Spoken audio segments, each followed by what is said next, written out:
from 8A rule number 11. Saya akan membahas tentang jejak digital. Jejak digital adalah segala rekam jejak data seseorang saat berselancar di internet. Bentuknya bisa berupa unggahan di media sosial, ulasan di sebuah forum, atau aktivitas berbelanja di e-commerce. Jejak digital terbagi menjadi dua jenis, yaitu jejak digital aktif dan jejak digital pasif. Jejak digital aktif merupakan data yang sengaja dibagikan oleh pengguna, seperti mengirim email, mengunggah foto atau status di media sosial, berlangganan newsletter, dan mengisi survei online atau formulir digital. Sementara itu, jejak digital pasif adalah data yang ditinggalkan tanpa sadar oleh pengguna ketika berselancar di dunia maya.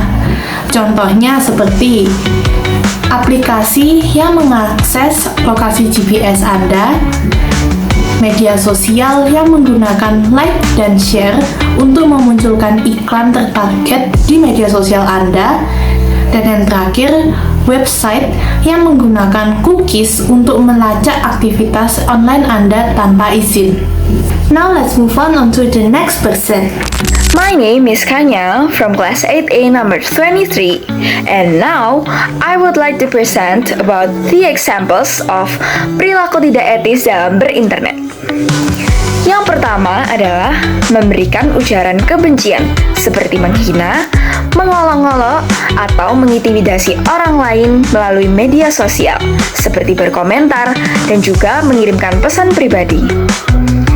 Yang kedua, menyebarkan informasi yang tidak benar atau hoaks tanpa memverifikasi kebenarannya.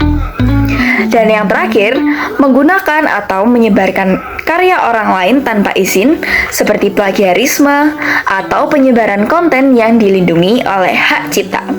Dan ini adalah dampaknya. My name is Sela from 8A number 15. Hai, waduh, masih ada nih yang cyberbullying. Padahal cyberbullying itu jelek banget loh guys untuk seseorang. Kayak bisa membuat mereka sulit tidur, sakit perut, sakit kepala, depresi, hingga ada rasa pingin bunuh diri. Tapi dalam skala besar ya. Tapi meskipun dalam skala kecil, itu tetap berdampak. Misalnya bisa membuat orang cemas, kurang percaya diri, nggak ada motivasi untuk bergaul, yang akhirnya membuat seseorang kan dijauhi dari teman-temannya, keluar dari social circle-nya, sendirian, dan kalian nggak kasihan nih. Anyways, ada juga beberapa yang nggak kalah buruknya sama cyberbullying. Namanya pelanggaran privasi dan juga penyebaran hoax. Kalau hoax itu jelas berita palsu, artinya nggak pernah jadi dunia nyata. Kalau bapak kalian dengar ada berita tentang influencer terkenal yang kena skandal, nah itu kan pasti akan berdampak buruk ya. Itu menyesatkan sekali untuk publik dan bisa kadang-kadang buat publik untuk ngecemooh atau ngehina influencer itu, padahal mereka nggak pernah ngelakuin yang kayak gitu. Atau dalam yang lebih besar tuh kayak Presiden Prabowo turun tangan, itu kan pasti akan memicu kepanikan di dalam negara. Ada yang kedua namanya pelanggaran privasi. Kalau privasi itu pasti adalah suatu hal yang hanya kita atau mungkin orang-orang terdekat kita yang boleh tahu. Kayak foto atau video kita lagi seneng-seneng, atau ya dengan keluarga-keluarga terdekat yang memang kita nggak mau aja nunjukin ke dunia luar.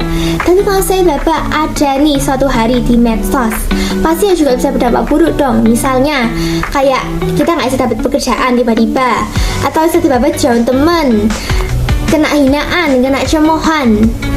Nah, tapi secara keseluruhan, perilaku tidak etis dalam internet bisa membuat kita kehilangan kepercayaan pada orang lain.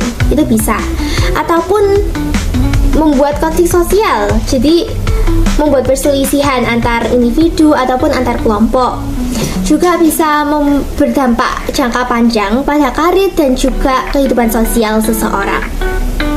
Anyways, enough from me. Let's move on to the next person.